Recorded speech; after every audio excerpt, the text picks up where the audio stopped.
Welcome to Bowls, Beers, and Brawls. You got Big B here with ya. Hope you're doing well out there, fight fans. We had another BKFC event go down on Friday, August 16th. In fact, it just ended moments ago here. BKFC Fight Night Kansas City, headlined by Jake Lindsey versus Elvin Brito. Welterweight clash there. Overall, it was a fantastic night of fights from what I saw.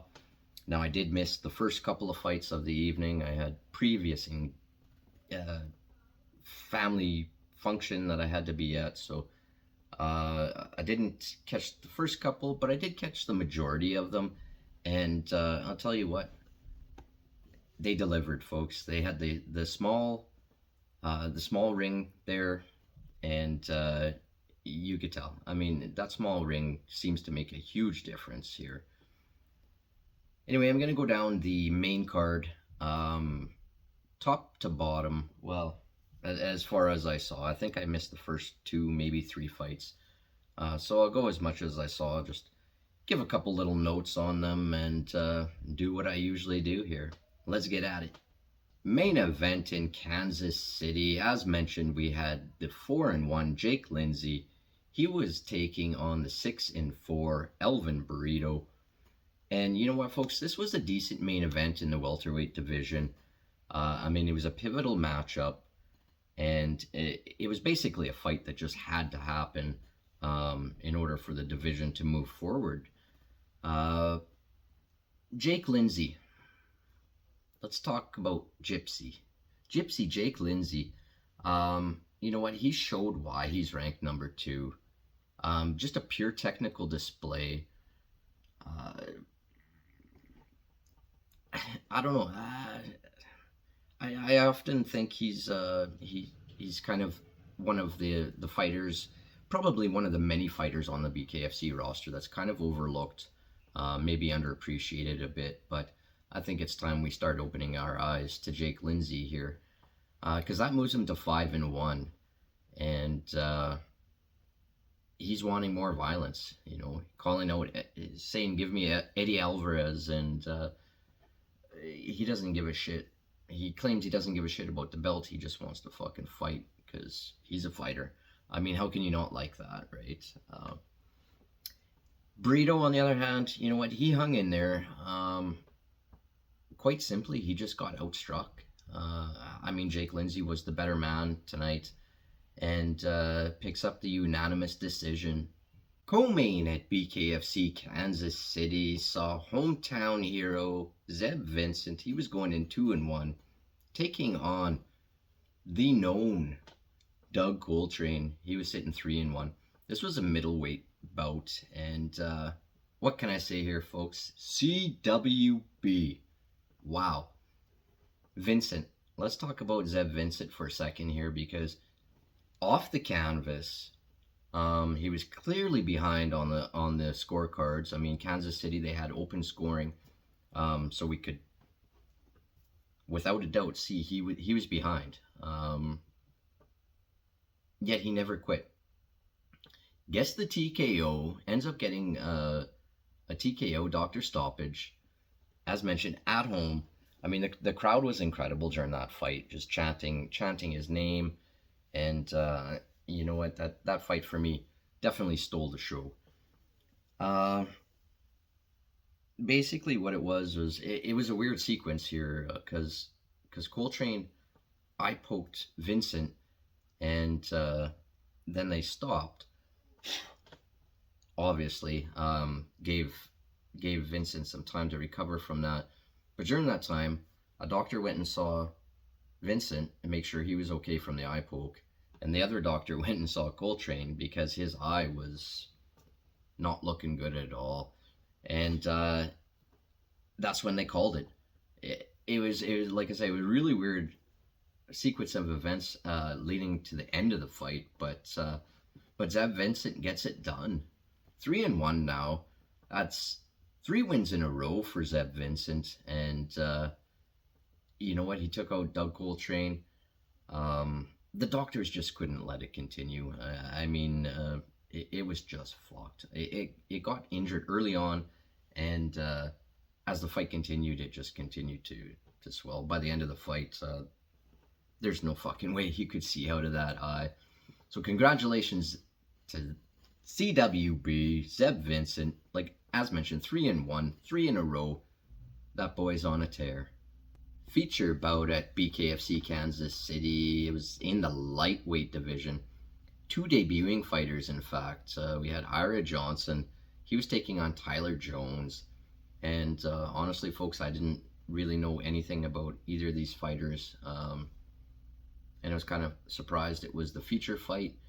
But once the scrap started, I understood why that was the feature fight, and it was actually pretty good matchmaking there. Tyler Jones walked through punches. He made it dirty.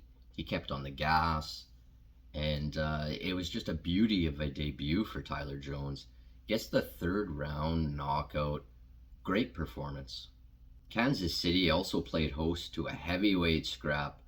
The debuting J.W. Kaiser. He was taking on the 0-2 Michael Fournier.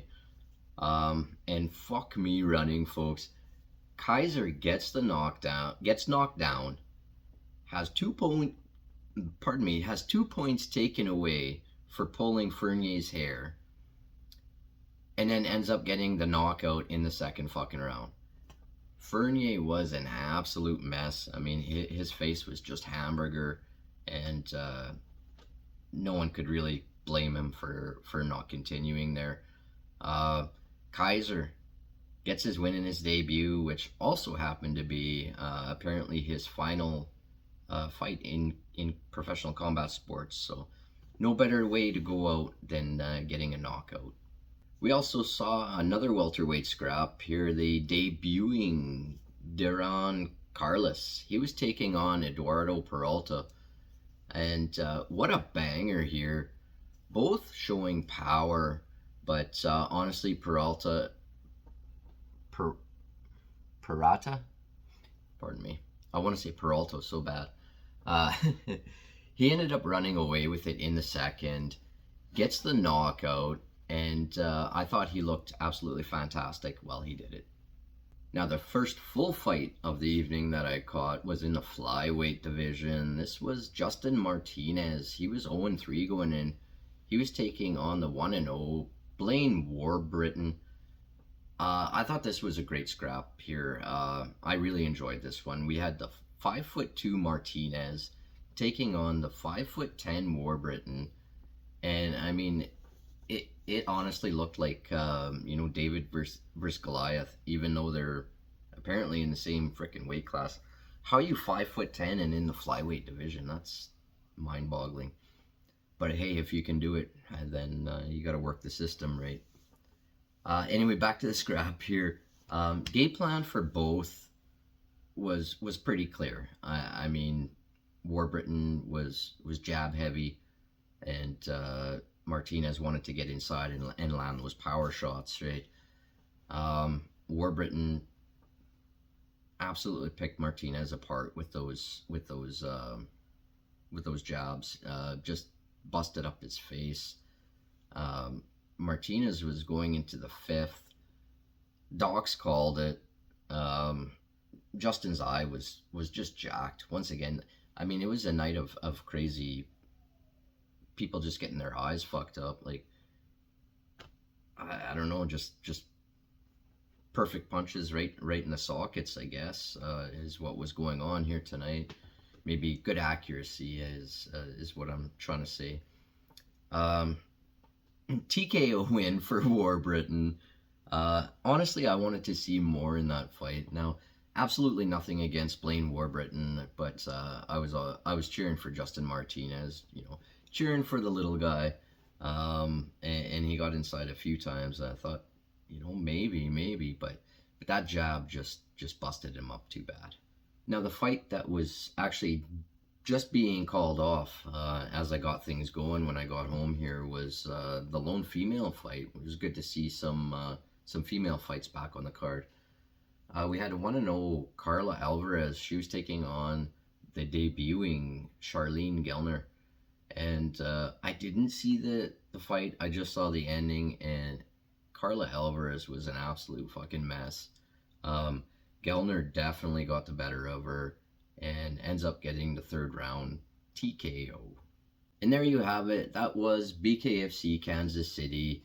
Now, obviously, as mentioned, I did miss a couple bouts in the opener, but those were the ones that I saw, and I just wanted to kind of recap them with you all here and go through what I thought was a great night of fights in BKFC's debut.